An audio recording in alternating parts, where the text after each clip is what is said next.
going on, guys?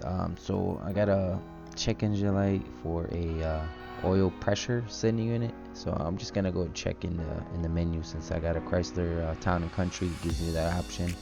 Go back, go down to vehicle info, and go down to oil pressure and check it out. It shouldn't be, if it was a problem, it would be lower. So I got a code for P0520, and that was giving me a code for problem with my oil pressure sending unit. So the first thing you want to do is, I already ordered it, I got a new one. You want to take the cover off the motor. Just want to pull on them. They're kind of like a push lock type setup, and it's to the right of the motor once this pops out. Right underneath those hoses, right in the middle, you're gonna have a pigtail that looks like that. That's the connector. So it's not a red lock in there from what I heard, but just in case you do, you just want to pull that lock out, and then you'll be able to take out that pigtail. You want a socket, 27 millimeter or a oil pressure sending unit socket. You can look it on Amazon or just Google it. You should be able to find one. Longer is preferable, but you could go with the shorter one from what I hear. So that's the conversion rate. It's about 1 1/16 of an inch, so it's about 27 millimeter. That's what I used, and you can Google that as well if you don't have one. Most people have a depot, 6 inches preferably. Anything longer, I think you'll have a problem. So I used that one, so that worked out pretty well.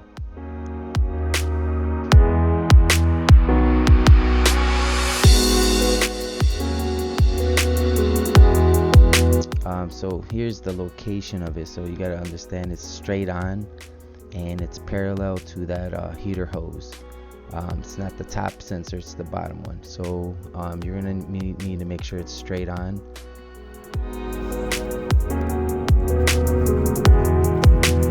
So here I am struggling trying to get that socket over the top. As you notice, there's a hose and the wires, so you want to make sure you're underneath those instead of over. So here I'm struggling.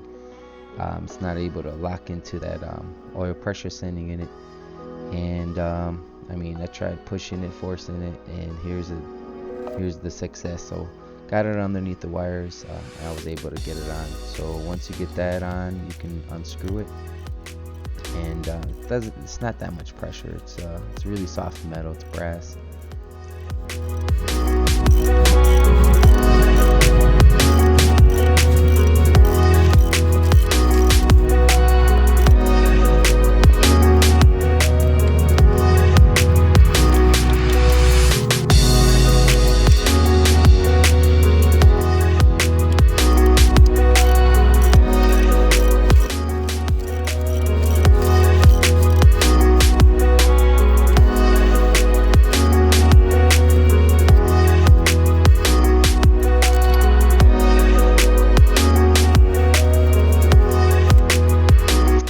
Just be careful, oil will drip out, so if you want to put a rag underneath, it's a tight spot, so you're really gonna have a hard time putting a rag. And when you're putting on the new one, just make sure you can wipe it down. I ended up just sticking it right in there. Make sure that you have started with your hand and tighten it with the socket, and very snug. No, you don't need to tighten it too tight. Here's the gauge. I'm checking it out to see if the pressure changed, and did. Right now it's warming up, so it's showing still a little high, but still lower than the 92. And the next day I drove, actually as it warmed up, it leveled out, and it came out to the normal 40 to 50, depending on if I'm pressing the gas or not. So there you go. I had to reset the check engine light because it wouldn't go off after I drove about 100 miles. Other than that, it hasn't come back on. I drove about 500 miles, so we should be good.